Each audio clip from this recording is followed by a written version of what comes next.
ईद सिर्फ एक फिल्म नहीं है, यह एक दस्तावेज है, एक दर्पण है और एक चीख है। जब हम बॉर्डर 2 जैसी फिल्मों में वीरता और देशभक्ति के दृश्यों पर खूब तालियां बजाते हैं, तो ईद हमें बिना किसी शोर शराबे के एक कोने में बैठा देती है और फुसफुसाती है, देख ये भी एक जंग है। ये जंग उस युवक की है जो अपने ही खून में रचे बसे समाज के खिलाफ अपनी आवाज़ ऊंची करने की कोशिश कर रहा है। इजराइल के नेगेव रेगिस्तान में बसे बेदुइन समाज की पृष्ठभूमि पर आधारित यह फिल्म अपने कथानक, अभिनय, निर्देशन और विषय वस्तु की गहराई के कारण दुनिया भर के फिल्म समारोहों में चर्चित रही है। 2024 की इस फिल्म ने साबित कर दिया कि सिनेमा केवल मनोरंजन नहीं, बल्कि सामाजिक चेतना जगाने का एक हथियार भी हो सकता है। आइए इस फिल्म को उसकी हर परत, हर पहलू, हर भावना और हर तकनीकी बारीकी के साथ विस्तार से समझने की कोशिश करते हैं। कथानक की गहराई, एक सपने का बोझ। ईद की कहानी सीधी सी दिखती है, लेकिन जैसे जैसे यह आगे बढ़ती है, इसकी जटिलता और परतें उजागर होती जाती हैं। फिल्म का नायक ईद शादीमारी एक युवा बेदुइन मजदूर है जो रोजाना 12-14 घंटे निर्माण स्थल पर ईंटें और सीमेंट ढोता है। उसके हाथों में छाले हैं, पीठ में दर्द है, पर आंखों में एक सपना है, वह एक नाटककार बनना चाहता है। वह कविताएं लिखता है, एक पुरानी डायरी में अपने विचारों को संजोता है और रातों रात थिएटर के रिहर्सल के सपने देखता है। लेकिन उसके समाज में कला को बेकार और बेवकूफ़ी की नज़र से देखा जाता है। एक आदमी का काम है कमाना, परिवार चलाना और समाज में इज्जत बनाए रखना। फिल्म के पहले ही दृश्य में हम ईद को काम करते हुए देखते हैं। उसकी पीठ पर सीमेंट की बोरी है और उसके कंधे झुके हुए हैं, लेकिन उसकी निगाहें किसी और दुनिया में खोई हुई हैं। वह काम करते करते बीच बीच में रुककर आसमान को देखता है, मानो वहां कोई संवाद लिख रहा हो। निर्माण स्थल का मालिक उसे डांटता है, क्या घूर रहा है, काम कर, और ईद चुपचाप सिर झुका लेता है। लेकिन उसकी आंखों में जो चमक है वह बताती है कि वह अंदर ही अंदर अपनी दुनिया में जी रहा है। ईद के दोस्त सलीम बिना किसी बड़े अभिनेता के लेकिन यथार्थ अभिनय से भरपूर भी उसे समझते हैं, पर उसे सलाह देते हैं कि वह अपने सपनों को छोड़ दे। तुम्हें एक पत्नी मिलेगी, बच्चे होंगे, फिर यह सब बकवास छूट जाएगी, वह कहता है। लेकिन ईद के मन में यह बात नहीं बैठती।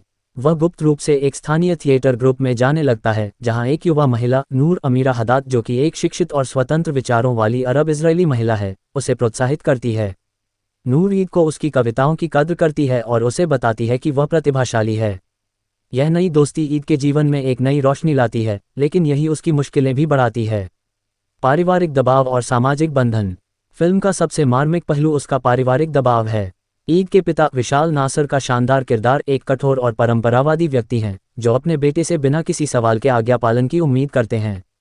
वह कहते हैं, हमारे खानदान में किसी ने नाटक नहीं किया और कोई नहीं करेगा। वह ईद की डायरी को जलाकर राख कर देते हैं, जो फिल्म का एक प्रतीकात्मक और अत्यंत दर्दनाक दृश्य है। उस दृश्य में जब आग की लपटें उस डायरी को चढ़ कर जाती हैं, जिसमें ईद ने अपने सालों के सपने, अपने पिता के बारे में लिखी कविताएं और अपने दुख को कागज पर उतारा था, तो दर्शक महसूस करता है कि सिर्फ कागज नहीं, एक आत्मा जल रही है। फिल्म में माँ रुबा बिलाल का किरदार भी बेहद संवेदनशील है। वह अपने बेटे से प्यार करती है, लेकिन उसके पास अपने पति के सामने खड़े होने की ताकत नहीं है। वह ईद से कहती है, बेटा मैं तुम्हारे साथ हूँ, लेकिन तुम्हारे पिता के सामने मेरी एक नहीं चलती। ये दृश्य उस नारी असहायता को उजागर करता है जो पितृसत्तात्मक समाजों में आम है। ईद की बहनें भी हैं जो शादी के बंधन में बंधी हैं और अपने जीवन में किसी तरह धुलमुल जीवन जी रही हैं। उनके चेहरों पर जो उदासी है वह ईद को और अधिक विद्रोही बनाती है। वह सोचता है कि अगर वह अपने सपने को नहीं छोड़ता तो कम से कम एक उदाहरण तो बनेगा कि इस समाज में भी बदलाव संभव है। विवाह का ताना बाना और उसकी पीड़ा। फिल्म का केंद्रीय संघर्ष तब उभरता है जब ईद के पिता बिना उसकी सहमति के उसकी शादी किसी और परिवार की लड़की सलमा से तय कर देते हैं। ईद ने सलमा को कभी देखा तक नहीं है और सलमा एक ऐसी लड़की है जो सिर्फ नाम लिखना जानती है, पढ़ी लिखी नहीं है। उस समाज में लड़कियों की शिक्षा पर खास ध्यान नहीं दिया जाता और उन्हें घर चलाने के लिए तैयार किया जाता है। जब ईद अपनी मर्जी के खिलाफ शादी से इनकार करता है तो उसके पिता उसे बेइज्जत करार देते हैं और पूरा गांव उसके खिलाफ हो जाता है। ईद को धमकियां मिलती हैं, उस पर बदनाम होने का दबाव बनाया जाता है और उसे ये भी बताया जाता है कि अगर उसने शादी नहीं की तो उसके परिवार की कोई भी लड़की इस समाज में शादी नहीं कर पाएगी। यहाँ फिल्म बेहद गहराई से उस समाज के हॉट ओ बदनामी शर्म की अवधारणा को पेश करती है, जहाँ एक व्यक्ति का विद्रोह पूरे कुल का कलंक बन जाता है। ईद के सामने अब एक और विकल्प है, या तो वह अपने सपनों और स्वतंत्रता को त्याग दे या अपने पूरे परिवार को इस कलंक से बचाने के लिए शादी कर ले। लेकिन वह अपनी आखिरी सांस तक इस समाज के खिलाफ खड़ा रहता है। वह नूर से मिलता है और उसे बताता है कि वह शादी नहीं करेगा। नूर उसे समझती है, लेकिन साथ ही उसे आगाह भी करती है कि इस समाज में अकेले खड़ा रहना आसान नहीं है। प्रतीकात्मकता और विषय वस्तु की बहुपर्तीयता। ईद फिल्म अपनी विषय वस्तु में कई प्रतीकों को समेटे हुए है। ईद नाम का दोहरा अर्थ है, एक तो इस्लाम का पवित्र त्योहार जो खुशी और उत्सव का प्रतीक है, और दूसरा नायक का नाम। लेकिन फिल्म में इस त्योहार पर नायक के घर पर न तो खुशी होती है और न ही उत्सव। यह विरोधाभास फिल्म की मूल विडंबना को उजागर करता है, एक ऐसा समाज जो बाहरी रूप से धार्मिक उत्सव मनाता है लेकिन आंतरिक रूप से उत्पीड़न, दमन और कठोरता से भरा है। एक और प्रतीक है रेगिस्तान। नेगेव का विशाल, विस्तृत और सुनसान रेगिस्तान न केवल फिल्म का बैकग्राउंड है बल्कि यह ईद की आत्मा का प्रतिबिंब है। जैसे रेगिस्तान में प्यास और अकेलापन होता है, वैसे ही ईद के भीतर भी अपने सपनों को पाने की प्यास और समाज के बीच अकेलेपन की भावना है। कैमरा अक्सर ईद को रेगिस्तान के विशाल विस्तार के बीच बहुत छोटा दिखाता है, जो दर्शकों को उसकी असहायता और लाचारी का एहसास कराता है। रेगिस्तान में हवा का झोंका, रेत का बहाव, सब कुछ एक निरंतर संघर्ष की तरह दिखता है, जो ईद के जीवन का रूपक है। तीसरा महत्वपूर्ण प्रतीक है ईद की डायरी। ये डायरी सिर्फ कागज नहीं है, बल्कि उसकी पहचान है, उसकी आज़ादी है और उसकी आवाज़ है। जब उसके पिता उसे जलाते हैं तो वह उसकी पहचान को मिटाने की कोशिश करते हैं, लेकिन फिल्म के अंत में हम देखते हैं कि ईद फिर से लिखना शुरू करता है। वह अपनी पुरानी कविताओं को याद से दोबारा लिखता है और नए पन्नों पर अपने अनुभवों को उतारता है। ये दिखाता है कि विचारों और सपनों को आग से मिटाया नहीं जा सकता, वे तो फीनिक्स पक्षी की तरह राख से फिर पैदा होते हैं। अभिनय की अद्वितीयता। शादी मारी का जादू। फिल्म की सबसे बड़ी ताकत उसका मुख्य अभिनेता शादी मारी है, जो इस फिल्म के लिए कई पुरस्कारों का हकदार बना। उनका अभिनय कोई अभिनय नहीं बल्कि एक आत्मा का उद्घाटन है। जब वह काम करते हुए थक जाता है तो उसका चेहरा पसीने से तर, आंखों में नमी और होठों पर एक अजीब सी मुस्कान होती है जो बताती है कि वह भीतर से एक कवि है। शादी मारी ने ईद के किरदार में जो हाइपर सेंसिटिविटी, अति संवेदनशीलता दिखाई है, वह अद्भुत है। वह बिना किसी बड़े संवाद के केवल अपनी आंखों और चेहरे के हाव भाव से ही सब कुछ कह देते हैं। एक दृश्य में जब वह अपनी जली हुई डायरी के अवशेषों को अपने हाथों में लेता है और उस राख को देखता है तो उसके चेहरे पर जो भाव आता है वह शब्दों से परे है। वह अपने आंसुओं को रोकने की कोशिश करता है, लेकिन एक आंसू उसकी आंख से निकलकर उसकी गाल पर बह जाता है। उस पर दर्शक महसूस करता है कि उसका दिल भी जल रहा है। एक अन्य दृश्य में जब वह अपने पिता के सामने खड़ा होता है और कहता है, मैं नाटक लिखना चाहता हूँ, बेटा नहीं बनना चाहता जो आप कहें, तो उसकी आवाज़ में हल्की सी कंपकंपी होती है, लेकिन उसकी आंखों में आग होती है। शादी मारी ने इस किरदार को बेहद बारीकी से समझा है। वह एक मजदूर की शारीरिक भाषा को, उसके झुके हुए कंधों को और उसके थके हुए कदमों को बखूबी दिखाते हैं, लेकिन जब वह थिएटर में होता है तो उसके कंधे सीधे हो जाते हैं, उसके कदमों में एकले आ जाती है और उसके चेहरे पर एक अलग ही नूर होता है। यह विरोधाभास उसके भीतर की दो दुनियाओं को बखूबी दिखाता है। अन्य कलाकारों ने भी शानदार अभिनय किया है। विशाल नासर ने पिता के कठोर, अडिग और पारंपरिक किरदार को जीवंत कर दिया है। वह इतने यथार्थ लगते हैं कि कई दृश्यों में आप उनसे नफरत करने लगते हैं, लेकिन साथ ही उनकी उस पीड़ा को भी समझ पाते हैं जो एक पिता को अपने विद्रोही बेटे के कारण सहनी पड़ती है। रुबा बलाल ने मां के किरदार को बेहद संवेदनशीलता से निभाया है। उनकी आंखों में जो एक मां की बेबसी और चिंता है, वह आपको रुला देती है। अमीरा हदाद ने नूर के रूप में एक स्वतंत्र, पढ़ी लिखी और साहसी महिला का किरदार निभाया है, जो ईद को उसके सपनों में साथ देती है, लेकिन सामाजिक बंधनों से परेशान खुद भी संघर्षरत है। निर्देशन रनी अबुर रहमान की दृष्टि। इस फिल्म के निर्देशक रनी अबुर रहमान ने शुरू से ही यह साफ कर दिया है कि वह कोई फिल्म नहीं बनाना चाहते, बल्कि एक यथार्थवादी दस्तावेज बनाना चाहते हैं। उन्होंने नेगेव रेगिस्तान की असल जगहों पर शूटिंग की है और उन्होंने बेडुइन समाज के असल लोगों को कई दृश्यों में कास्ट किया है, जिससे फिल्म की यथार्थता और भी बढ़ गई है। निर्देशक ने फिल्म की गति को जानबूझकर धीमा और संजीदा रखा है, ताकि दर्शक हर दृश्य, हर भावना को पूरी तरह से ग्रहण कर सके। रहमान ने फिल्म के दृश्यों में बड़ी बड़ी करीबी क्लोजअप शॉट्स का प्रयोग किया है, जिससे दर्शक कलाकारों की आंखों और चेहरे की बारीकियों को नोटिस कर सके। जब ईद अपने पिता को देखता है तो कैमरा उसकी आंखों पर केंद्रित होता है, जहां डर, गुस्सा, प्यार और विद्रोह, सारी भावनाएं एक साथ तैरती हैं। जब वह रेगिस्तान में अकेला खड़ा होता है तो कैमरा दूर से एक विस्तृत शॉट, वाइड शॉट लेता है, जिसमें ईद एक छोटे से बिंदु की तरह होता है और उसके चारों ओर रेत का विशाल साम्राज्य होता है। यह उसके अकेलेपन और लाचारी को प्रभावी ढंग से दिखाता है। संगीत और ध्वनि डिज़ाइन भी फिल्म का एक अहम हिस्सा है। फिल्म में कोई बड़े बड़े गाने नहीं हैं, लेकिन एक पृष्ठभूमि संगीत है। रेगिस्तान की हवा की आवाज़, ईंटें गिरने की आवाज़ और कभी कभी दूर से एक अजान की आवाज़। ये सारी आवाज़ें मिलकर एक ऐसा वातावरण बनाती हैं जो दर्शक को सीधे उस समाज में ले जाता है।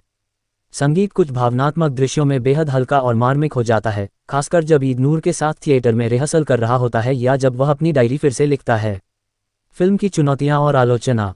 हालांकि ईद एक शानदार फिल्म है, लेकिन इसकी कुछ सीमाएं भी हैं। फिल्म की गति इतनी धीमी है कि कई दर्शकों को यह बोरिंग लग सकती है, खासकर उन्हें जो एक्शन या मनोरंजन की उम्मीद में आते हैं। फिल्म में कोई बड़ा ट्विस्ट या मोड़ नहीं है, यह एक सीधी सपाट कहानी है जो अपने किरदारों पर केंद्रित है। इसके अलावा फिल्म का अंत काफ़ी खुला है, जो दर्शकों को संतुष्ट नहीं कर सकता। कई लोग सोच सकते हैं कि ईद को अपने सपने पूरे करने चाहिए थे या उसे समाज से बाहर निकल भागना चाहिए था, लेकिन फिल्म ऐसा नहीं दिखाती। फिल्म का अंत ये कहता है कि ईद वहीं रहेगा, अपने समाज में, अपने परिवार के बीच, और वहां अपनी आवाज़ बुलंद करता रहेगा, चाहे वह कितना भी अकेला क्यों न हो। ये यथार्थवादी है, लेकिन कुछ के लिए निराशाजनक हो सकता है। एक और आलोचना यह है कि फिल्म में बेदइन समाज को बहुत नकारात्मक रूप से चित्रित किया गया है। कुछ दर्शकों को लग सकता है कि फिल्म ने इस समाज की सभी कुरीतियों को एक साथ उजागर कर दिया है, बिना इसके सकारात्मक पहलुओं को दिखाए। हालांकि निर्देशक का तर्क हो सकता है कि वह बदलाव की आवश्यकता को उजागर करना चाहता था, न कि समाज को अच्छा दिखाना चाहता था। इसके अलावा फिल्म में कुछ संवेदनशील विषय हैं। बचपन में यौन शोषण हालांकि स्पष्ट रूप से नहीं दिखाया गया, बल्कि संकेतों के माध्यम से, जो कुछ दर्शकों को असहज कर सकते हैं। भारतीय दर्शक के लिए क्या मायने रखती है ये फिल्म? भारत, जो अपने आप में एक विविधतापूर्ण और जटिल सामाजिक ढांचा है, में ईद जैसी फिल्में एक अलग ही संदेश देती हैं। भारत में भी कई ऐसे समाज हैं, खासकर ग्रामीण और पिछड़े इलाकों में, जहां युवाओं की अपनी मर्जी नहीं होती, जहां लड़कियों की शिक्षा पर ध्यान नहीं दिया जाता, जहां शादी परिवारों के बीच तय होती है, और जहां कला और सपनों को बेकार माना जाता है। ऐसे में ईद भारतीय दर्शकों के लिए एक दर्पण की तरह काम करती है। यह उन्हें ये सोचने पर मजबूर करती है कि क्या हमारे यहाँ भी ऐसा नहीं है? क्या हमारे यहाँ भी युवा अपने सपनों को दबाने पर मजबूर नहीं हैं? इसके अलावा भारत में बॉर्डर 2 जैसी फिल्मों का जो जोश है, वह देशभक्ति और वीरता को गौरवान्वित करता है, लेकिन ईद वहाँ एक अंतरात्मा की आवाज़ की तरह आती है। ये कहती है, देखो, देशभक्ति और सीमाएं केवल भौगोलिक नहीं होती, बल्कि सामाजिक सीमाएं भी होती हैं, जिन्हें तोड़ने के लिए भी वीरता चाहिए।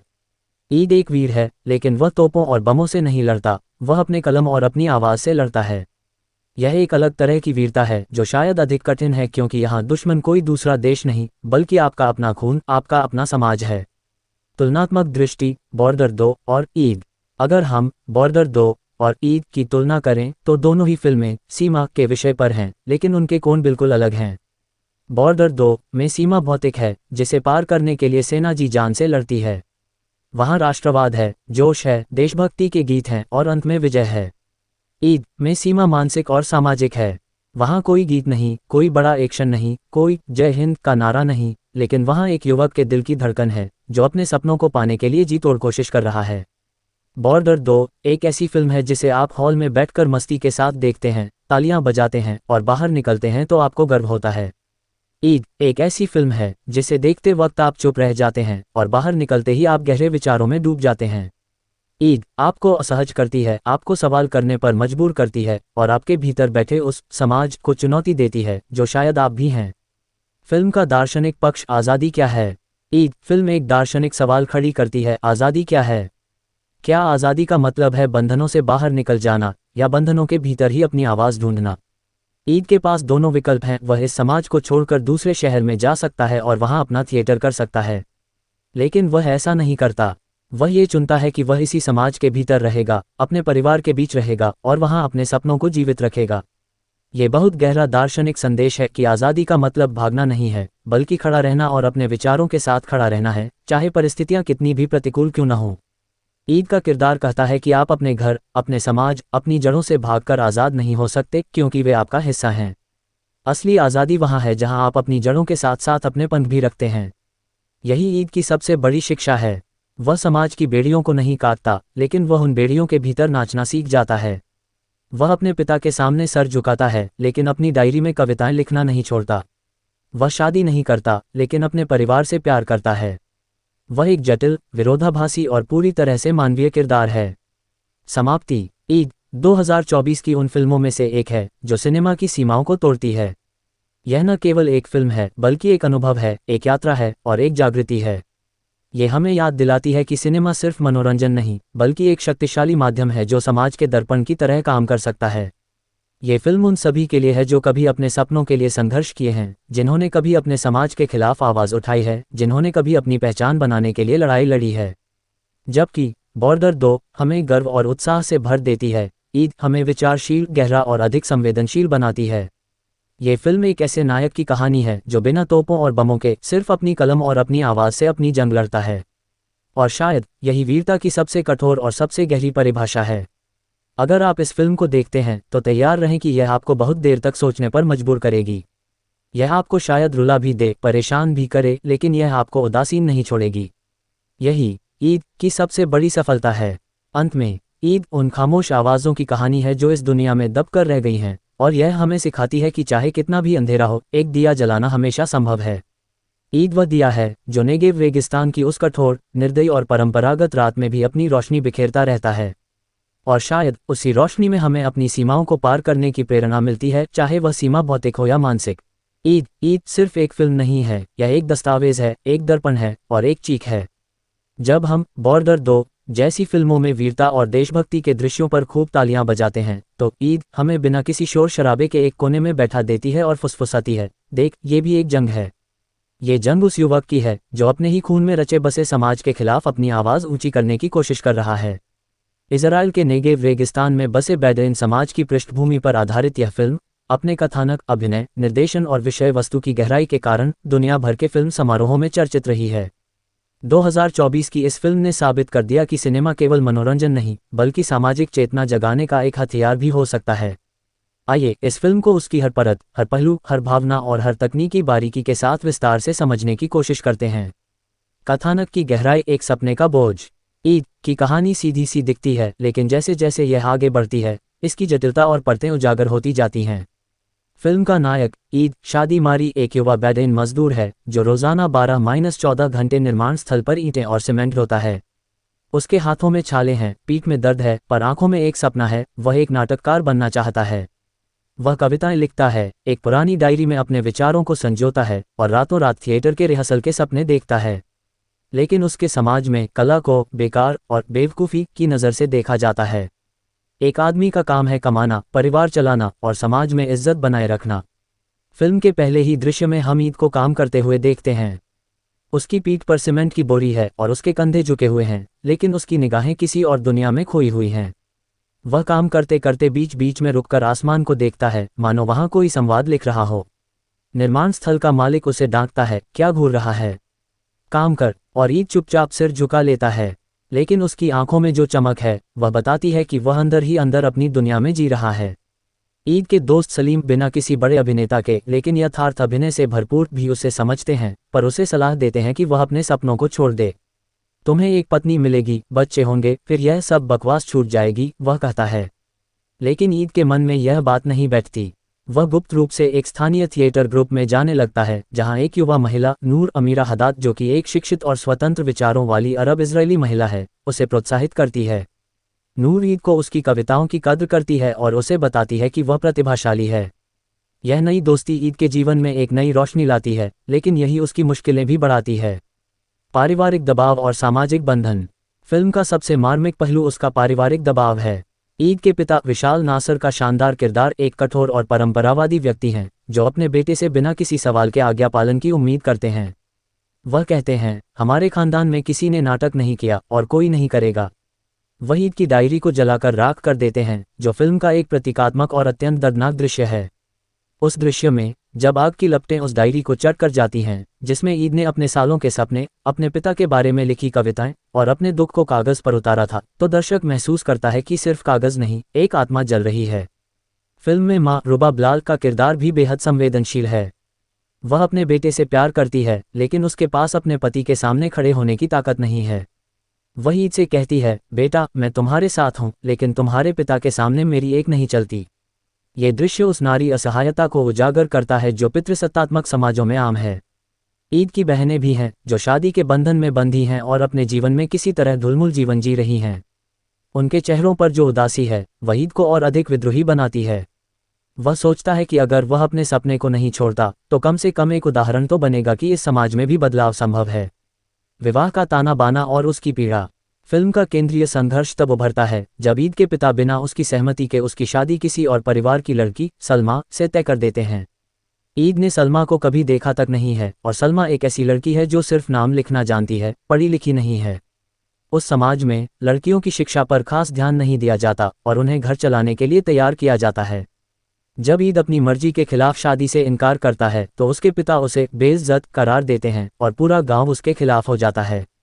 ईद को धमकियां मिलती हैं, उस पर बदनाम होने का दबाव बनाया जाता है और उसे ये भी बताया जाता है कि अगर उसने शादी नहीं की तो उसके परिवार की कोई भी लड़की इस समाज में शादी नहीं कर पाएगी। यहाँ फिल्म बेहद गहराई से उस समाज के और बदनामी शर्म की अवधारणा को पेश करती है जहाँ एक व्यक्ति का विद्रोह पूरे कुल का कलंक बन जाता है। ईद के सामने अब एक और विकल्प है, या तो वह अपने सपनों और स्वतंत्रता को त्याग दे या अपने पूरे परिवार को इस कलंक से बचाने के लिए शादी कर ले। लेकिन वह अपनी आखिरी सांस तक इस समाज के खिलाफ खड़ा रहता है। वह नूर से मिलता है और उसे बताता है कि वह शादी नहीं करेगा। नूर उसे समझती है लेकिन साथ ही उसे आगाह भी करती है कि इस समाज में अकेले खड़ा रहना आसान नहीं है। प्रतीकात्मकता और विषय वस्तु की बहुपर्तीयता। ईद फिल्म अपनी विषय वस्तु में कई प्रतीकों को समेटे हुए है। ईद नाम का दोहरा अर्थ है, एक तो इस्लाम का पवित्र त्योहार जो खुशी और उत्सव का प्रतीक है और दूसरा नायक का नाम। लेकिन फिल्म में इस त्योहार पर नायक के घर पर न तो खुशी होती है और न ही उत्सव। यह विरोधाभास फिल्म की मूल विडंबना को उजागर करता है, एक ऐसा समाज जो बाहरी रूप से धार्मिक उत्सव मनाता है लेकिन आंतरिक रूप से उत्पीड़न, दमन और कठोरता से भरा है। एक और प्रतीक है रेगिस्तान। नेगेव का विशाल, विस्तृत और सुनसान रेगिस्तान न केवल फिल्म का बैकग्राउंड है बल्कि यह ईद की आत्मा का प्रतिबिंब है। जैसे रेगिस्तान में प्यास और अकेलापन होता है, वैसे ही ईद के भीतर भी अपने सपनों को पाने की प्यास और समाज के बीच अकेलेपन की भावना है। कैमरा अक्सर ईद को रेगिस्तान के विशाल विस्तार के बीच बहुत छोटा दिखाता है जो दर्शकों को उसकी असहायता और लाचारी का एहसास कराता है। रेगिस्तान में हवा का झोंका, रेत का बहाव, सब कुछ एक निरंतर संघर्ष की तरह दिखता है जो ईद के जीवन का रूपक है। तीसरा महत्वपूर्ण प्रतीक है ईद की डायरी। ये डायरी सिर्फ कागज नहीं है बल्कि उसकी पहचान है, उसकी आज़ादी है और उसकी आवाज़ है। जब उसके पिता उसे जलाते हैं तो वह उसकी पहचान को मिटाने की कोशिश करते हैं, लेकिन फिल्म के अंत में हम देखते हैं कि ईद फिर से लिखना शुरू करता है। वह अपनी पुरानी कविताओं को याद से दोबारा लिखता है और नए पन्नों पर अपने अनुभवों को उतारता है। ये दिखाता है कि विचारों और सपनों को आग से मिटाया नहीं जा सकता, वे तो फीनिक्स पक्षी की तरह राख से फिर पैदा होते हैं। अभिनय की अद्वितीयता। शादी मारी का जादू। फिल्म की सबसे बड़ी ताकत उसका मुख्य अभिनेता शादी मारी है जो इस फिल्म के लिए कई पुरस्कारों का हकदार बना। उनका अभिनय कोई अभिनय नहीं बल्कि एक आत्मा का उद्घाटन है। जब वह काम करते हुए थक जाता है तो उसका चेहरा पसीने से तर, आंखों में नमी और होठों पर एक अजीब सी मुस्कान होती है जो बताती है कि वह भीतर से एक कवि है। शादी मारी ने ईद के किरदार में जो हाइपर सेंसिटिविटी, अति संवेदनशीलता दिखाई है वह अद्भुत है। वह बिना किसी बड़े संवाद के केवल अपनी आंखों और चेहरे के हाव भाव से ही सब कुछ कह देते हैं। एक दृश्य में जब वह अपनी जली हुई डायरी के अवशेषों को अपने हाथों में लेता है और उस राख को देखता है तो उसके चेहरे पर जो भाव आता है वह शब्दों से परे है। वह अपने आंसुओं को रोकने की कोशिश करता है लेकिन एक आंसू उसकी आंख से निकलकर उसकी गाल पर बह जाता है। उस पल दर्शक महसूस करता है कि उसका दिल भी जल रहा है। एक अन्य दृश्य में जब वह अपने पिता के सामने खड़ा होता है और कहता है, मैं नाटक लिखना चाहता हूँ, बेटा नहीं बनना चाहता जो आप कहें, तो उसकी आवाज़ में हल्की सी कंपकंपी होती है लेकिन उसकी आंखों में आग होती है। शादी मारी ने इस किरदार को बेहद बारीकी से समझा है। वह एक मजदूर की शारीरिक भाषा को, उसके झुके हुए कंधों को और उसके थके हुए कदमों को बखूबी दिखाते हैं, लेकिन जब वह थिएटर में होता है तो उसके कंधे सीधे हो जाते हैं, उसके कदमों में एकले आ जाती है और उसके चेहरे पर एक अलग ही नूर होता है। यह विरोधाभास उसके भीतर की दो दुनियाओं को बखूबी दिखाता है। अन्य कलाकारों ने भी शानदार अभिनय किया है। विशाल नासर ने पिता के कठोर, अडिग और पारंपरिक किरदार को जीवंत कर दिया है। वह इतने यथार्थ लगते हैं कि कई दृश्यों में आप उनसे नफरत करने लगते हैं, लेकिन साथ ही उनकी उस पीड़ा को भी समझ पाते हैं जो एक पिता को अपने विद्रोही बेटे के कारण सहनी पड़ती है। रुबा बलाल ने मां के किरदार को बेहद संवेदनशीलता से निभाया है। उनकी आंखों में जो एक मां की बेबसी और चिंता है वह आपको रुला देती है। अमीरा हदाद ने नूर के रूप में एक स्वतंत्र, पढ़ी लिखी और साहसी महिला का किरदार निभाया है जो ईद को उसके सपनों में साथ देती है लेकिन सामाजिक बंधनों से परेशान खुद भी संघर्षरत है। निर्देशन रनी अबुर रहमान की दृष्टि। इस फिल्म के निर्देशक रनी अबुर रहमान ने शुरू से ही यह साफ कर दिया है कि वह कोई फिल्म नहीं बनाना चाहते बल्कि एक यथार्थवादी दस्तावेज बनाना चाहते हैं। उन्होंने नेगेव रेगिस्तान की असल जगहों पर शूटिंग की है और उन्होंने बेडुइन समाज के असल लोगों को कई दृश्यों में कास्ट किया है, जिससे फिल्म की यथार्थता और भी बढ़ गई है। निर्देशक ने फिल्म की गति को जानबूझकर धीमा और संजीदा रखा है ताकि दर्शक हर दृश्य, हर भावना को पूरी तरह से ग्रहण कर सके।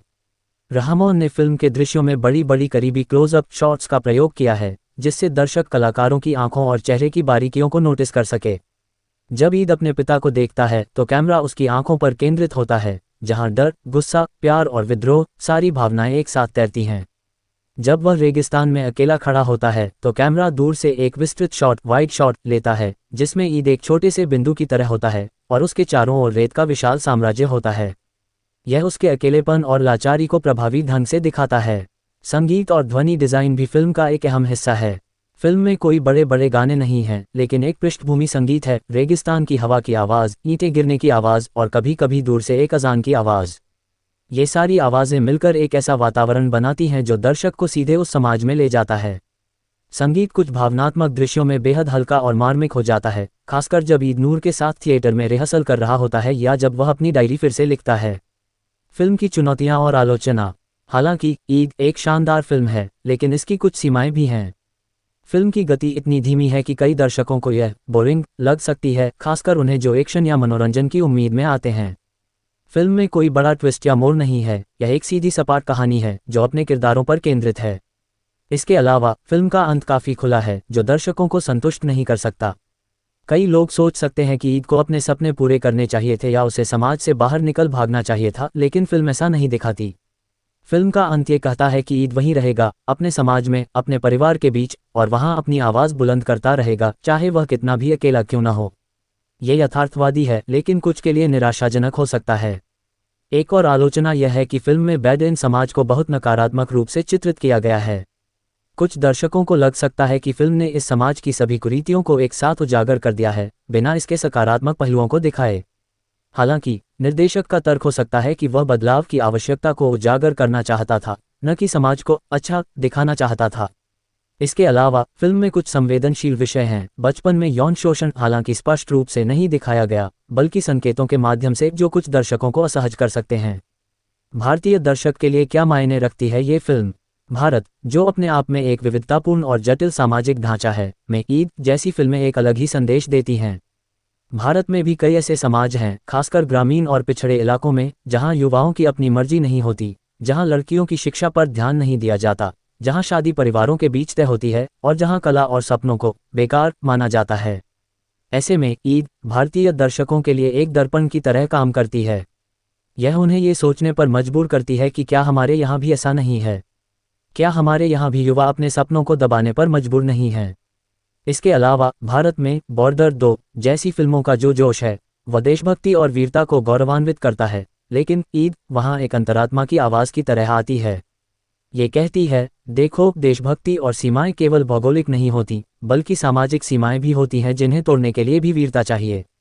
ईद एक वीर है, लेकिन वह तोपों और बमों से नहीं लड़ता, वह अपने कलम और अपनी आवाज़ से लड़ता है। यह एक अलग तरह की वीरता है, जो शायद अधिक कठिन है, क्योंकि यहाँ दुश्मन कोई दूसरा देश नहीं, बल्कि आपका अपना खून, आपका अपना समाज है। तुलनात्मक दृष्टि, बॉर्डर 2 और ईद। अगर हम बॉर्डर 2 और ईद की तुलना करें तो दोनों ही फिल्में सीमा के विषय पर हैं, लेकिन उनके कोण बिल्कुल अलग हैं। बॉर्डर 2 में सीमा भौतिक है, जिसे पार करने के लिए सेना जी जान से लड़ती है। वहाँ राष्ट्रवाद है, जोश है, देशभक्ति के गीत हैं और अंत में विजय है। ईद में सीमा मानसिक और सामाजिक है। वहाँ कोई गीत नहीं, कोई बड़ा एक्शन नहीं, कोई जय हिंद का नारा नहीं, लेकिन वहाँ एक युवक के दिल की धड़कन है, जो अपने सपनों को पाने के लिए जी तोड़ कोशिश कर रहा है। बॉर्डर 2 एक ऐसी फिल्म है जिसे आप हॉल में बैठकर मस्ती के साथ देखते हैं, तालियां बजाते हैं और बाहर निकलते हैं तो आपको गर्व होता है। ईद एक ऐसी फिल्म है जिसे देखते वक्त आप चुप रह जाते हैं और बाहर निकलते ही आप गहरे विचारों में डूब जाते हैं।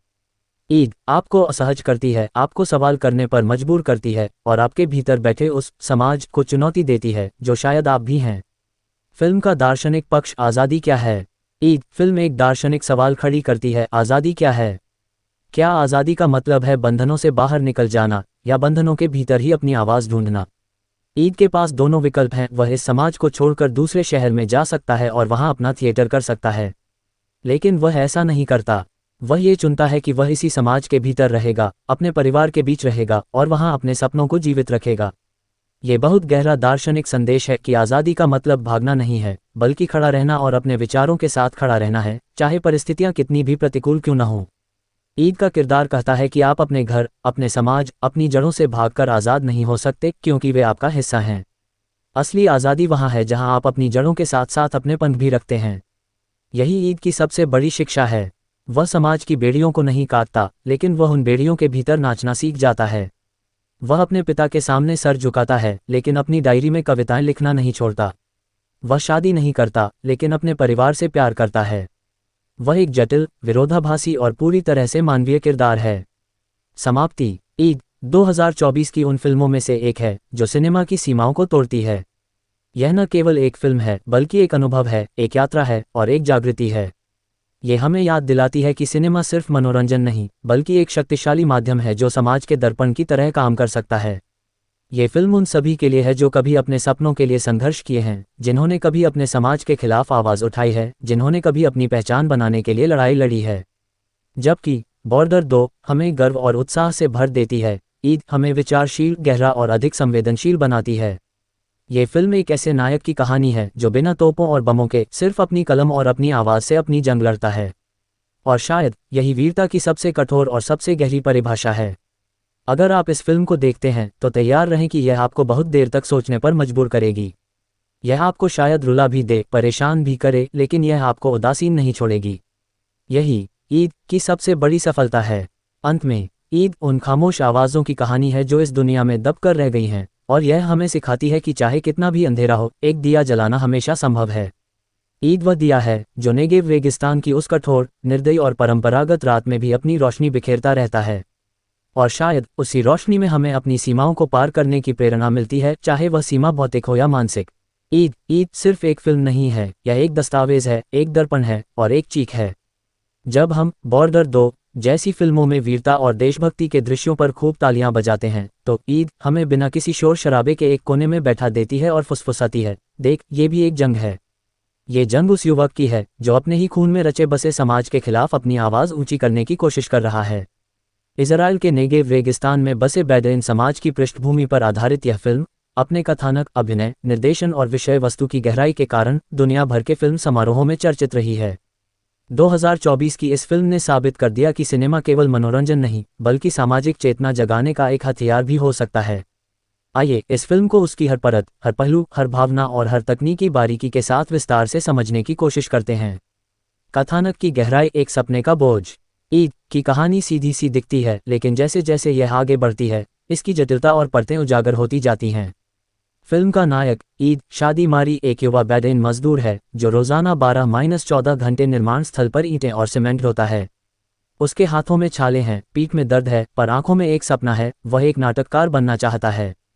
वह कविताएं लिखता है, एक पुरानी डायरी में अपने विचारों को संजोता है और रातों रात थिएटर के रिहर्सल के सपने देखता है।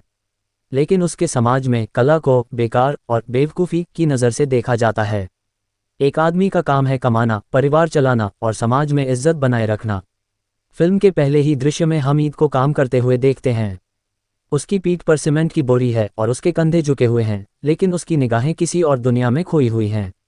वह काम करते करते बीच बीच में रुककर आसमान को देखता है, मानो वहां कोई संवाद लिख रहा हो। निर्माण स्थल का मालिक उसे डांटता है, क्या घूर रहा है, काम कर, और ईद चुपचाप सिर झुका लेता है। लेकिन उसकी आंखों में जो चमक है, वह बताती है कि वह अंदर ही अंदर अपनी दुनिया में जी रहा है। ईद के दोस्त सलीम बिना किसी बड़े अभिनेता के, लेकिन यथार्थ अभिनय से भरपूर भी उसे समझते हैं, पर उसे सलाह देते हैं कि वह अपने सपनों को छोड़ दे। तुम्हें एक पत्नी मिलेगी, बच्चे होंगे, फिर यह सब बकवास छूट जाएगी, वह कहता है। लेकिन ईद के मन में यह बात नहीं बैठती। वह गुप्त रूप से एक स्थानीय थिएटर ग्रुप में जाने लगता है, जहां एक युवा महिला, नूर अमीरा हदाद, जो कि एक शिक्षित और स्वतंत्र विचारों वाली अरब इजरायली महिला है, उसे प्रोत्साहित करती है। नूर ईद को उसकी कविताओं की कद्र करती है और उसे बताती है कि वह प्रतिभाशाली है। यह नई दोस्ती ईद के जीवन में एक नई रोशनी लाती है, लेकिन यही उसकी मुश्किलें भी बढ़ाती है। पारिवारिक दबाव और सामाजिक बंधन। फिल्म का सबसे मार्मिक पहलू उसका पारिवारिक दबाव है। ईद के पिता विशाल नासर का शानदार किरदार एक कठोर और परंपरावादी व्यक्ति हैं, जो अपने बेटे से बिना किसी सवाल के आज्ञा पालन की उम्मीद करते हैं। वह कहते हैं, हमारे खानदान में किसी ने नाटक नहीं किया और कोई नहीं करेगा। वहीद की डायरी को जलाकर राख कर देते हैं, जो फिल्म का एक प्रतीकात्मक और अत्यंत दर्दनाक दृश्य है। उस दृश्य में जब आग की लपटें उस डायरी को चट कर जाती हैं, जिसमें ईद ने अपने सालों के सपने, अपने पिता के बारे में लिखी कविताएं और अपने दुख को कागज पर उतारा था, तो दर्शक महसूस करता है कि सिर्फ कागज नहीं, एक आत्मा जल रही है। फिल्म में मां रुबा बिलाल का किरदार भी बेहद संवेदनशील है। वह अपने बेटे से प्यार करती है, लेकिन उसके पास अपने पति के सामने खड़े होने की ताकत नहीं है। वह ईद से कहती है, बेटा मैं तुम्हारे साथ हूं, लेकिन तुम्हारे पिता के सामने मेरी एक नहीं चलती। ये दृश्य उस नारी असहायता को उजागर करता है जो पितृसत्तात्मक समाजों में आम है।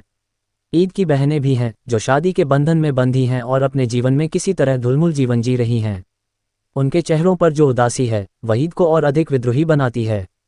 वह सोचता है कि अगर वह अपने सपने को नहीं छोड़ता तो कम से कम एक उदाहरण तो बनेगा कि इस समाज में भी बदलाव संभव है। विवाह का ताना बाना और उसकी पीड़ा। फिल्म का केंद्रीय संघर्ष तब उभरता है जब ईद के पिता बिना उसकी सहमति के उसकी शादी किसी और परिवार की लड़की सलमा से तय कर देते हैं। ईद ने सलमा को कभी देखा तक नहीं है और सलमा एक ऐसी लड़की है जो सिर्फ नाम लिखना जानती है, पढ़ी लिखी नहीं है। उस समाज में लड़कियों की शिक्षा पर खास ध्यान नहीं दिया जाता और उन्हें घर चलाने के लिए तैयार किया जाता है। जब ईद अपनी मर्जी के खिलाफ शादी से इनकार करता है तो उसके पिता उसे बेइज्जत करार देते हैं और पूरा गांव उसके खिलाफ हो जाता है। ईद को धमकियां मिलती हैं, उस पर बदनाम होने का दबाव बनाया जाता है और उसे ये भी बताया जाता है कि अगर उसने शादी नहीं की तो उसके परिवार की कोई भी लड़की इस समाज में शादी नहीं कर पाएगी। यहाँ फिल्म बेहद गहराई से उस समाज के और बदनामी शर्म की अवधारणा को पेश करती है, जहाँ एक व्यक्ति का विद्रोह पूरे कुल का कलंक बन जाता है। ईद के सामने अब एक और विकल्प है, या तो वह अपने सपनों और स्वतंत्रता को त्याग दे या अपने पूरे परिवार को इस कलंक से बचाने के लिए शादी कर ले। लेकिन वह अपनी आखिरी सांस तक इस समाज के खिलाफ खड़ा रहता है। वह नूर से मिलता है और उसे बताता है कि वह शादी नहीं करेगा। नूर उसे समझती है, लेकिन साथ ही उसे आगाह भी करती है कि इस समाज में अकेले खड़ा रहना आसान नहीं है। प्रतीकात्मकता और विषय वस्तु की बहुपर्तीयता। ईद फिल्म अपनी विषय वस्तु में कई प्रतीकों को समेटे हुए है।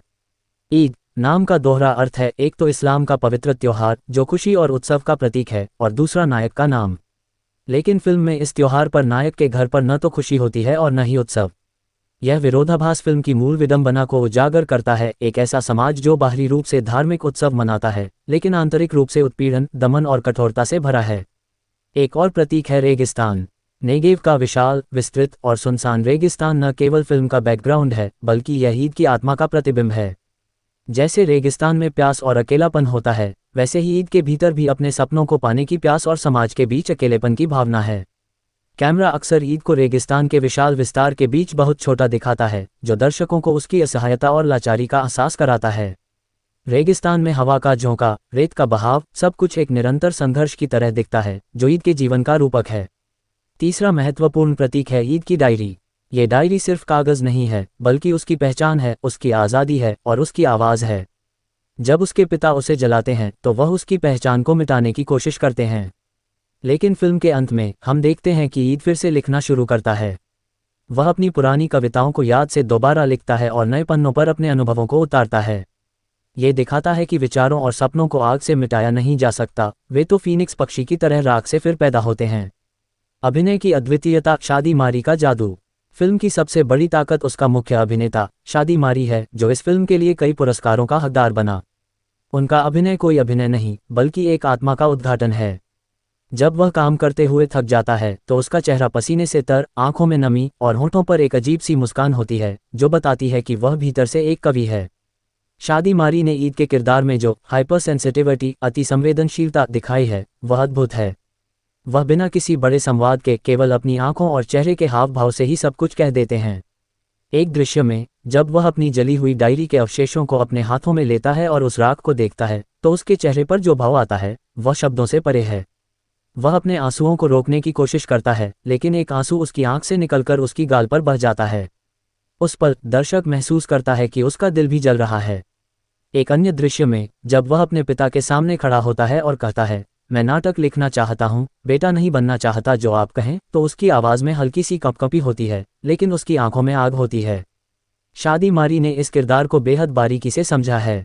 वह एक मजदूर की शारीरिक भाषा को, उसके झुके हुए कंधों को और उसके थके हुए कदमों को बखूबी दिखाते हैं, लेकिन जब वह थिएटर में होता है तो उसके कंधे सीधे हो जाते हैं, उसके कदमों में एक ले आ जाती है और उसके चेहरे पर एक अलग ही नूर होता है। यह विरोधाभास उसके भीतर की दो दुनियाओं को बखूबी दिखाता है। अन्य कलाकारों ने भी शानदार अभिनय किया है। विशाल नासर ने पिता के कठोर, अडिग और पारंपरिक किरदार को जीवंत कर दिया है। वह इतने यथार्थ लगते हैं कि कई दृश्यों में आप उनसे नफरत करने लगते हैं, लेकिन साथ ही उनकी उस पीड़ा को भी समझ पाते हैं जो एक पिता को अपने विद्रोही बेटे के कारण सहनी पड़ती है। रुबा ब्लाल ने मां के किरदार को बेहद संवेदनशीलता से निभाया है। उनकी आंखों में जो एक मां की बेबसी और चिंता है, वह आपको रुला देती है। अमीरा हदाद ने नूर के रूप में एक स्वतंत्र, पढ़ी लिखी और साहसी महिला का किरदार निभाया है, जो ईद को उसके सपनों में साथ देती है, लेकिन सामाजिक बंधनों से परेशान खुद भी संघर्षरत है। निर्देशन रनी अबू रहमान की दृष्टि। इस फिल्म के निर्देशक रनी अबू रहमान ने शुरू से ही यह साफ कर दिया है कि वह कोई फिल्म नहीं बनाना चाहते, बल्कि एक यथार्थवादी दस्तावेज बनाना चाहते हैं। उन्होंने नेगेव रेगिस्तान की असल जगहों पर शूटिंग की है और उन्होंने बेडुइन समाज के असल लोगों को कई दृश्यों में कास्ट किया है, जिससे फिल्म की यथार्थता और भी बढ़ गई है। निर्देशक ने फिल्म की गति को जानबूझकर धीमा और संजीदा रखा है, ताकि दर्शक हर दृश्य, हर भावना को पूरी तरह से ग्रहण कर सके। रहमान ने फिल्म के दृश्यों में बड़ी बड़ी करीबी क्लोजअप शॉट्स का प्रयोग किया है, जिससे दर्शक कलाकारों की आंखों और चेहरे की बारीकियों को नोटिस कर सके। जब ईद अपने पिता को देखता है तो कैमरा उसकी आंखों पर केंद्रित होता है, जहां डर, गुस्सा, प्यार और विद्रोह, सारी भावनाएं एक साथ तैरती हैं। जब वह रेगिस्तान में अकेला खड़ा होता है तो कैमरा दूर से एक विस्तृत शॉट, वाइड शॉट लेता है, जिसमें ईद एक छोटे से बिंदु की तरह होता है और उसके चारों ओर रेत का विशाल साम्राज्य होता है। यह उसके अकेलेपन और लाचारी को प्रभावी ढंग से दिखाता है। संगीत और ध्वनि डिज़ाइन भी फिल्म का एक अहम हिस्सा है। फिल्म में कोई बड़े बड़े गाने नहीं हैं, लेकिन एक पृष्ठभूमि संगीत है। रेगिस्तान की हवा की आवाज़, ईंटें गिरने की आवाज़ और कभी कभी दूर से एक अजान की आवाज़। ये सारी आवाज़ें मिलकर एक ऐसा वातावरण बनाती हैं जो दर्शक को सीधे उस समाज में ले जाता है। संगीत कुछ भावनात्मक दृश्यों में बेहद हल्का और मार्मिक हो जाता है, खासकर जब ईद नूर के साथ थिएटर में रिहर्सल कर रहा होता है या जब वह अपनी डायरी फिर से लिखता है। फिल्म की चुनौतियां और आलोचना। हालांकि ईद एक शानदार फिल्म है, लेकिन इसकी कुछ सीमाएं भी हैं। फिल्म की गति इतनी धीमी है कि कई दर्शकों को यह बोरिंग लग सकती है, खासकर उन्हें जो एक्शन या मनोरंजन की उम्मीद में आते हैं। फिल्म में कोई बड़ा ट्विस्ट या मोड़ नहीं है, यह एक सीधी सपाट कहानी है जो अपने किरदारों पर केंद्रित है। इसके अलावा फिल्म का अंत काफ़ी खुला है, जो दर्शकों को संतुष्ट नहीं कर सकता। कई लोग सोच सकते हैं कि ईद को अपने सपने पूरे करने चाहिए थे या उसे समाज से बाहर निकल भागना चाहिए था, लेकिन फिल्म ऐसा नहीं दिखाती। फिल्म का अंत ये कहता है कि ईद वहीं रहेगा, अपने समाज में, अपने परिवार के बीच, और वहां अपनी आवाज़ बुलंद करता रहेगा, चाहे वह कितना भी अकेला क्यों न हो। ये यथार्थवादी है, लेकिन कुछ के लिए निराशाजनक हो सकता है। एक और आलोचना यह है कि फिल्म में बेडुइन समाज को बहुत नकारात्मक रूप से चित्रित किया गया है। कुछ दर्शकों को लग सकता है कि फिल्म ने इस समाज की सभी कुरीतियों को एक साथ उजागर कर दिया है, बिना इसके सकारात्मक पहलुओं को दिखाए। हालांकि निर्देशक का तर्क हो सकता है कि वह बदलाव की आवश्यकता को उजागर करना चाहता था, न कि समाज को अच्छा दिखाना चाहता था। इसके अलावा फिल्म में कुछ संवेदनशील विषय हैं। बचपन में यौन शोषण हालांकि स्पष्ट रूप से नहीं दिखाया गया, बल्कि संकेतों के माध्यम से, जो कुछ दर्शकों को असहज कर सकते हैं। भारतीय दर्शक के लिए क्या मायने रखती है ये फिल्म? भारत, जो अपने आप में एक विविधतापूर्ण और जटिल सामाजिक ढांचा है, में ईद जैसी फिल्में एक अलग ही संदेश देती हैं। भारत में भी कई ऐसे समाज हैं, खासकर ग्रामीण और पिछड़े इलाकों में, जहां युवाओं की अपनी मर्जी नहीं होती, जहां लड़कियों की शिक्षा पर ध्यान नहीं दिया जाता, जहां शादी परिवारों के बीच तय होती है और जहां कला और सपनों को बेकार माना जाता है। ऐसे में ईद भारतीय दर्शकों के लिए एक दर्पण की तरह काम करती है। यह उन्हें ये सोचने पर मजबूर करती है कि क्या हमारे यहाँ भी ऐसा नहीं है? क्या हमारे यहाँ भी युवा अपने सपनों को दबाने पर मजबूर नहीं हैं? इसके अलावा भारत में बॉर्डर 2 जैसी फिल्मों का जो जोश है, वह देशभक्ति और वीरता को गौरवान्वित करता है, लेकिन ईद वहाँ एक अंतरात्मा की आवाज़ की तरह आती है। ये कहती है, देखो, देशभक्ति और सीमाएं केवल भौगोलिक नहीं होती, बल्कि सामाजिक सीमाएं भी होती हैं, जिन्हें तोड़ने के लिए भी वीरता चाहिए। ईद एक वीर है, लेकिन वह तोपों और बमों से नहीं लड़ता, वह अपने कलम और अपनी आवाज़ से लड़ता है। यह एक अलग तरह की वीरता है, जो शायद अधिक कठिन है, क्योंकि यहाँ दुश्मन कोई दूसरा देश नहीं, बल्कि आपका अपना खून, आपका अपना समाज है। तुलनात्मक दृष्टि, बॉर्डर 2 और ईद। अगर हम बॉर्डर 2 और ईद की तुलना करें तो दोनों ही फिल्में सीमा के विषय पर हैं, लेकिन उनके कोण बिल्कुल अलग हैं। बॉर्डर 2 में सीमा भौतिक है, जिसे पार करने के लिए सेना जी जान से लड़ती है।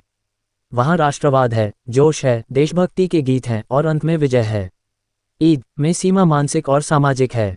वहाँ कोई गीत नहीं, कोई बड़ा एक्शन नहीं, कोई जय हिंद का नारा नहीं, लेकिन वहाँ एक युवक के दिल की धड़कन है जो अपने सपनों को पाने के लिए जी तोड़ कोशिश कर रहा है।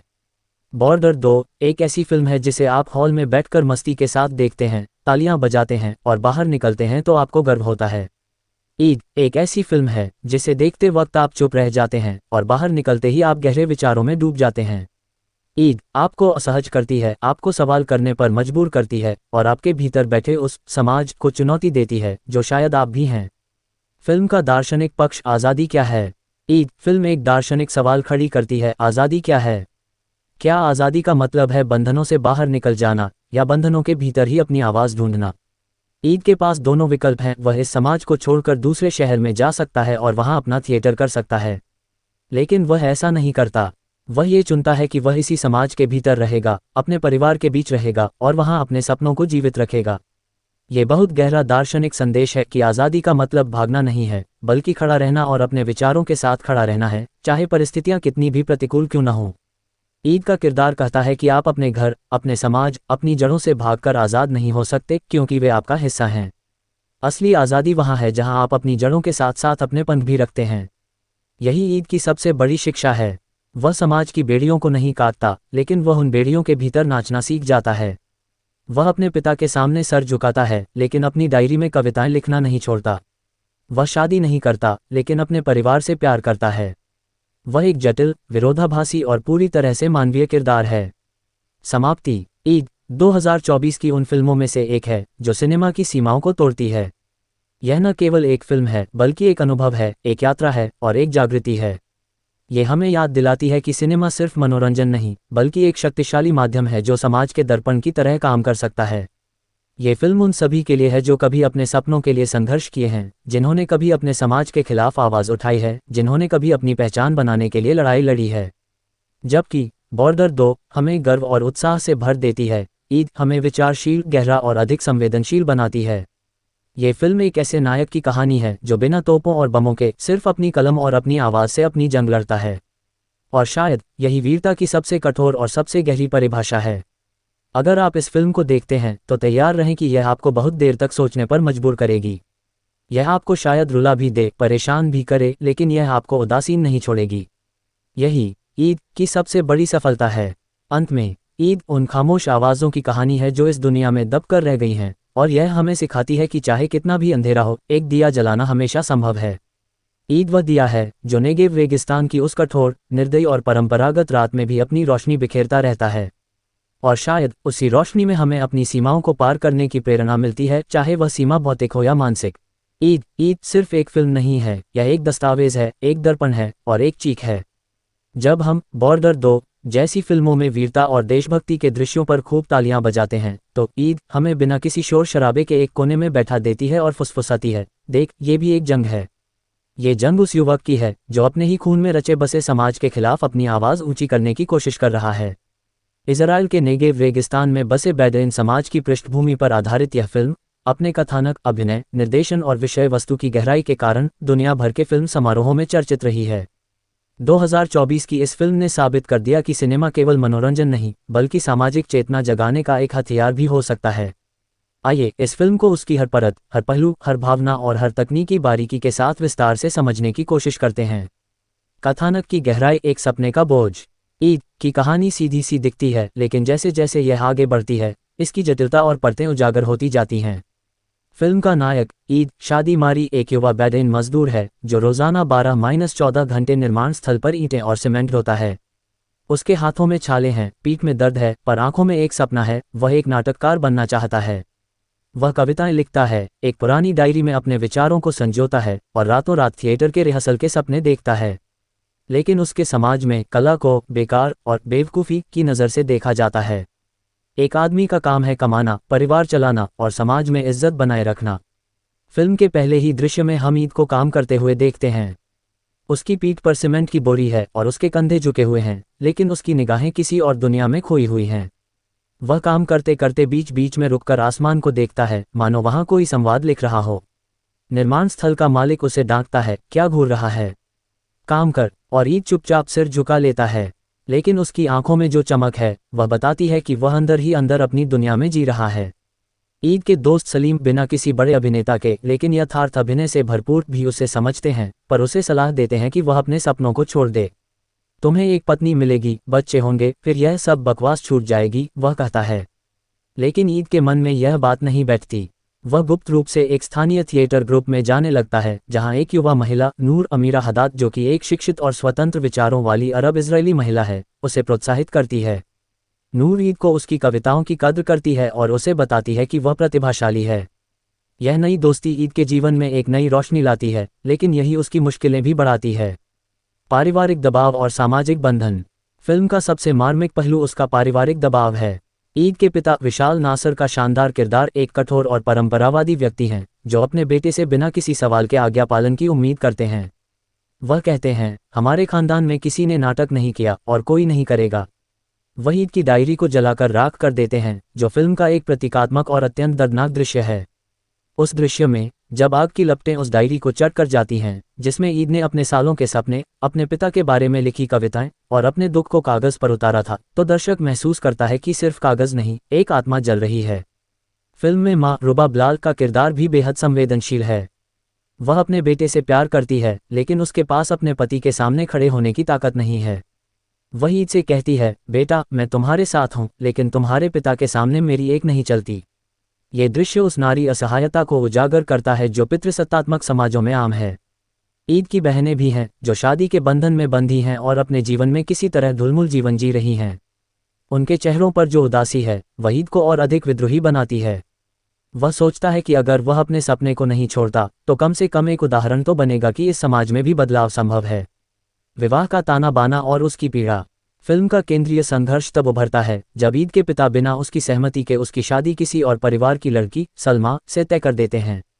ईद ने सलमा को कभी देखा तक नहीं है, और सलमा एक ऐसी लड़की है जो सिर्फ नाम लिखना जानती है, पढ़ी लिखी नहीं है। उस समाज में लड़कियों की शिक्षा पर खास ध्यान नहीं दिया जाता और उन्हें घर चलाने के लिए तैयार किया जाता है। जब ईद अपनी मर्जी के खिलाफ शादी से इनकार करता है, तो उसके पिता उसे बेइज्जत करार देते हैं और पूरा गांव उसके खिलाफ हो जाता है। ईद को धमकियां मिलती हैं, उस पर बदनाम होने का दबाव बनाया जाता है और उसे ये भी बताया जाता है कि अगर उसने शादी नहीं की, तो उसके परिवार की कोई भी लड़की इस समाज में शादी नहीं कर पाएगी। यहाँ फिल्म बेहद गहराई से उस समाज के हॉट ओ बदनामी शर्म की अवधारणा को पेश करती है, जहाँ एक व्यक्ति का विद्रोह पूरे कुल का कलंक बन जाता है। ईद के सामने अब एक और विकल्प है, या तो वह अपने सपनों और स्वतंत्रता को त्याग दे, या अपने पूरे परिवार को इस कलंक से बचाने के लिए शादी कर ले। लेकिन वह अपनी आखिरी सांस तक इस समाज के खिलाफ खड़ा रहता है। वह नूर से मिलता है और उसे बताता है कि वह शादी नहीं करेगा। नूर उसे समझती है, लेकिन साथ ही उसे आगाह भी करती है कि इस समाज में अकेले खड़ा रहना आसान नहीं है। प्रतीकात्मकता और विषय वस्तु की बहुपर्तीयता।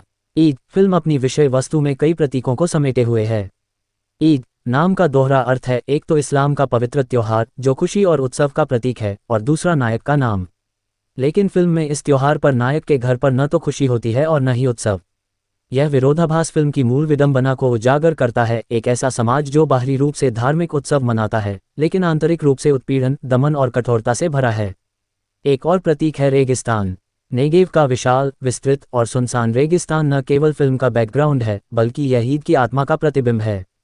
जैसे रेगिस्तान में प्यास और अकेलापन होता है, वैसे ही ईद के भीतर भी अपने सपनों को पाने की प्यास और समाज के बीच अकेलेपन की भावना है।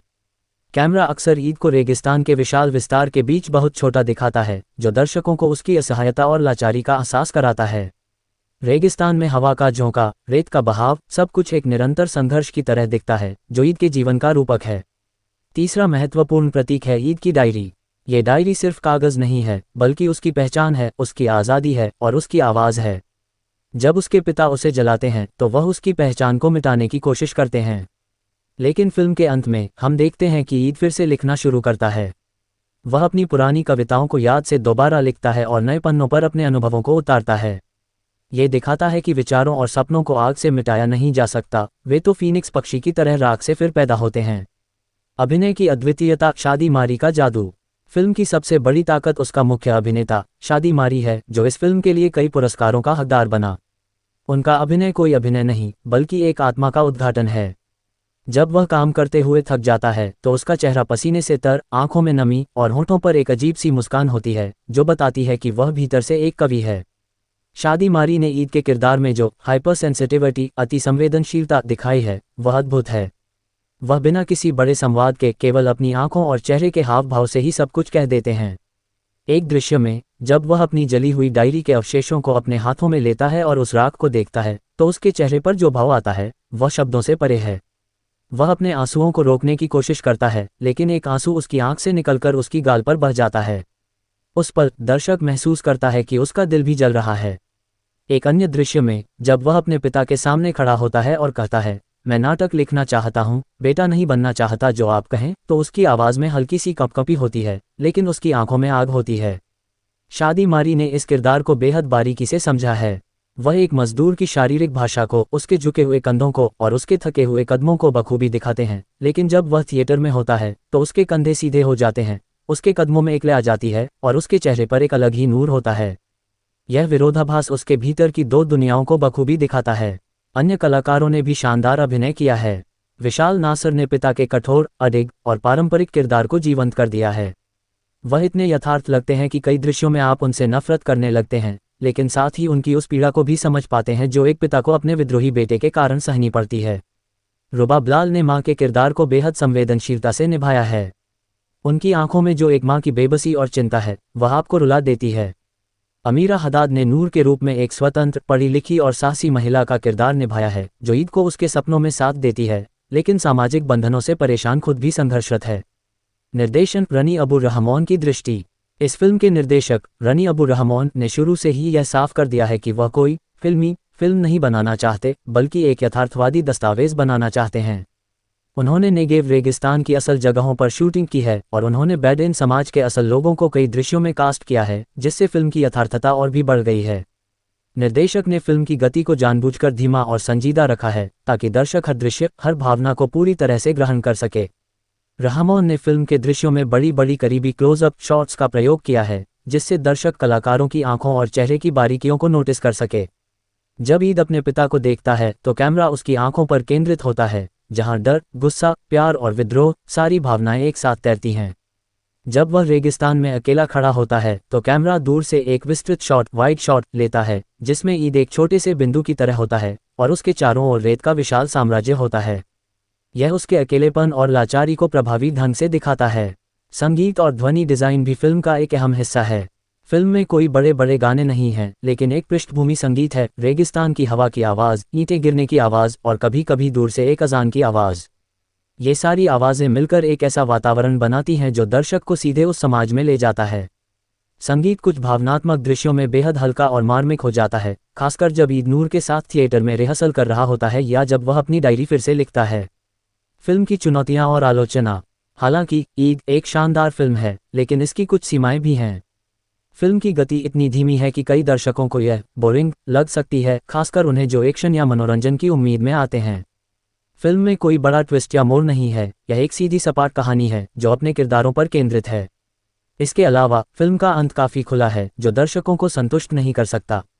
कई लोग सोच सकते हैं कि ईद को अपने सपने पूरे करने चाहिए थे या उसे समाज से बाहर निकल भागना चाहिए था, लेकिन फिल्म ऐसा नहीं दिखाती। फिल्म का अंत ये कहता है कि ईद वहीं रहेगा, अपने समाज में, अपने परिवार के बीच, और वहां अपनी आवाज़ बुलंद करता रहेगा, चाहे वह कितना भी अकेला क्यों न हो। ये यथार्थवादी है लेकिन कुछ के लिए निराशाजनक हो सकता है। एक और आलोचना यह है कि फिल्म में बेडुइन समाज को बहुत नकारात्मक रूप से चित्रित किया गया है। कुछ दर्शकों को लग सकता है कि फिल्म ने इस समाज की सभी कुरीतियों को एक साथ उजागर कर दिया है बिना इसके सकारात्मक पहलुओं को दिखाए। हालांकि निर्देशक का तर्क हो सकता है कि वह बदलाव की आवश्यकता को उजागर करना चाहता था, न कि समाज को अच्छा दिखाना चाहता था। इसके अलावा फिल्म में कुछ संवेदनशील विषय हैं। बचपन में यौन शोषण हालांकि स्पष्ट रूप से नहीं दिखाया गया, बल्कि संकेतों के माध्यम से जो कुछ दर्शकों को असहज कर सकते हैं। भारतीय दर्शक के लिए क्या मायने रखती है ये फिल्म? भारत, जो अपने आप में एक विविधतापूर्ण और जटिल सामाजिक ढांचा है, में ईद जैसी फिल्में एक अलग ही संदेश देती हैं। भारत में भी कई ऐसे समाज हैं, खासकर ग्रामीण और पिछड़े इलाकों में, जहां युवाओं की अपनी मर्जी नहीं होती, जहां लड़कियों की शिक्षा पर ध्यान नहीं दिया जाता, जहां शादी परिवारों के बीच तय होती है और जहां कला और सपनों को बेकार माना जाता है। ऐसे में ईद भारतीय दर्शकों के लिए एक दर्पण की तरह काम करती है।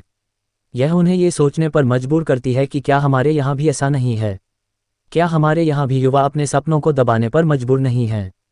इसके अलावा भारत में बॉर्डर 2 जैसी फिल्मों का जो जोश है वह देशभक्ति और वीरता को गौरवान्वित करता है, लेकिन ईद वहाँ एक अंतरात्मा की आवाज़ की तरह आती है।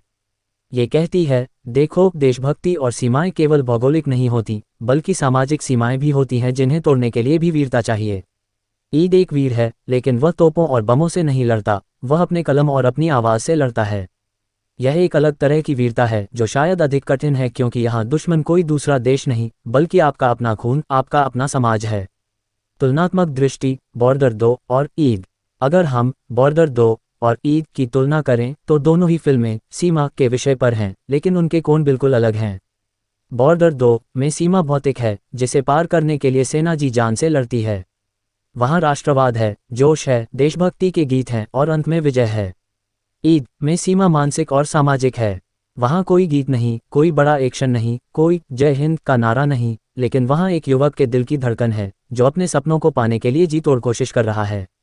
बॉर्डर 2 एक ऐसी फिल्म है जिसे आप हॉल में बैठकर मस्ती के साथ देखते हैं, तालियां बजाते हैं और बाहर निकलते हैं तो आपको गर्व होता है। ईद एक ऐसी फिल्म है जिसे देखते वक्त आप चुप रह जाते हैं और बाहर निकलते ही आप गहरे विचारों में डूब जाते हैं। ईद आपको असहज करती है, आपको सवाल करने पर मजबूर करती है और आपके भीतर बैठे उस